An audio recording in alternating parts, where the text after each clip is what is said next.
আসসালামু আলাইকুম রহমতুল্লাহি বারকাতু।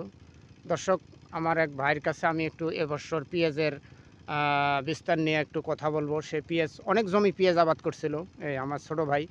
সে পেঁয়াজ এবছর কীরকম হচ্ছে আর পেঁয়াজের উৎপন্ন কীরকম আর পেঁয়াজের দামটা কীরকম সে পাচ্ছে, এই জন্যে আমি একটু তার সাথে সরাসরি আমি সাক্ষাতে কথা বলবো, এই জন্য আমি আসছি। তা বেলা নাই, বেলা ডুবতে গেছে, তারপরেও আমি একটা ভিডিও নিতেছি। আচ্ছা ভাই, পেঁয়াজ আপনি কতটুকু করছিলেন এবার? গাড়া এবার পেঁয়াজ, টোংরা পেঁয়াজ? এবার পেঁয়াজ গাছছিলাম আমি 16 মন। 16 মন। 16 মন গাড়ছিলাম। তাই ওই বীজের দাম ছিল 10-12 হাজার টাকা মন। যখন গাড়া বিক্রি করার সময় বিক্রি করছি 1200 টাকা মন। তাতে আমার বহুত টাকা লস, 1,30,000 টাকা লস। 1,30,000 টাকা লস? মানে 16 মন পেঁয়াজ গাড়াতে আপনার খরচ বরচ যায় 1,00,000 টাকা লস আছে? হ্যাঁ, 1,00,000 টাকা লস আছে। আচ্ছা, এই জিনিসটা আপনি কিভাবে নিতেছেন সরকারের কাছে? সরকারের কাছে আর কীভাবে নেব? আমরা কৃষক বলতেছি যে জিনিসপত্রের দাম নাই, আমাদের চাষি ভাইদের ইয়ার দাম নাই, সারের বীজের দাম কমা লাগবে, তাহলে চাষি ভাইদের পোষাবে। কামলার দাম বেশি, একটারে কামলা 400-500 টাকার কামলা দেওয়া লাগে। অনেক সমস্যা, সারের দাম বেশি, কীটনাশকের দাম বেশি, আ পোষাইতেছে না। আচ্ছা, এরপরে ওই টোংরা পেঁয়াজ যাওয়ার পরে আপনি কি করছিলেন সেই জমিটাতে? সেই জমিতে এই যে এখন বাদাম করছি, আচ্ছা, বাদাম। সিটা পেঁয়াজ, এই যে মানুষ অনেকের জন্য সিটা পেঁয়াজ আবাদ করে, এটা কি আপনি করছেন? হ্যাঁ, সেটা বীজ আবাদ করে আমিও করছি, কিন্তু এই পেঁয়াজ তো লস। আকাশের বৃষ্টির কারণে বৃষ্টি নাই। যে বিঘায় হয়তো 50-60 মন, সেই বিঘায় হয়তো এখন 10 মন, 12 মন, 15 মন হয়েছে পেঁয়াজ।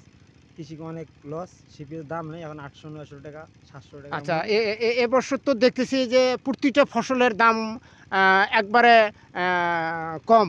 তো কৃষক এইভাবে ফসল কি মনে করছে যে কৃষকেরা ফসল সম্পর্কে কি করতেছে? এখন কৃষক চিন্তা ভাবনা করতে যেভাবে ফসলের দাম, তাতে চাষারি করে কোনো পোষাবে না। এখন চাষারি মরণ ছাড়া কোনো উপায় নেই।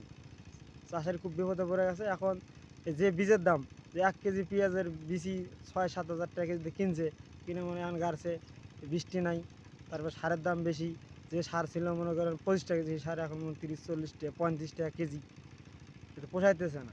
এখন মনে করেন পেঁয়াজের দাম কমপক্ষে নিম্ন মৌসুমে কমপক্ষে 2500-3000 টাকা থাকা দরকার। এখন সে জায়গায় আছে 800-900-700। কি এইভাবে তো চাষি বাঁচবে না, চাষি তো মরে গেছে। তা দর্শক, আমি এক ভাইয়ের কাছে শুনলাম, সে প্রতি বছর অনেক পেঁয়াজ আবাদ করে। টোংরা পেঁয়াজ থেকে মনে করেন পুলি পেঁয়াজ পর্যন্ত অনেক পেঁয়াজ আবাদ করে। সে এবছর অনেক টাকা লস খাচ্ছে, বহু টাকা লস খাচ্ছে, সে এখন মাথায় হাত দিয়ে বসে আছে। এই জন্যে সরকারে যদি কেউ বাইরের পেঁয়াজটা যদি না নামাইতো, যেমন অন্য অন্য দেশ থেকে সরকারে পেঁয়াজ নামাইতেছে, এই পেঁয়াজটা যদি সরকারে যদি না নামায়, তাহলে হয়তো আমাদের বাংলাদেশের কৃষকরা হয়তো পেঁয়াজ, আলু এবং অন্য অন্য যে কাঁচা দ্রব্য মালটা আছে, এর তো হয়তো কৃষকরা দামটা বেশি পাবে।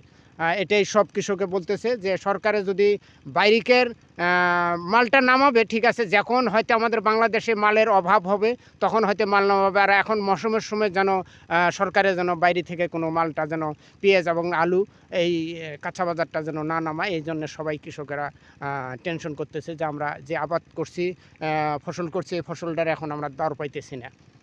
দর্শক, ভালো থাকেন, সুস্থ থাকেন, আর আমার চ্যানেলটা লাইক, কমেন্ট, শেয়ার করবেন, অন্য চোখে দেখার জন্য সুযোগ করে দেবেন। ধন্যবাদ।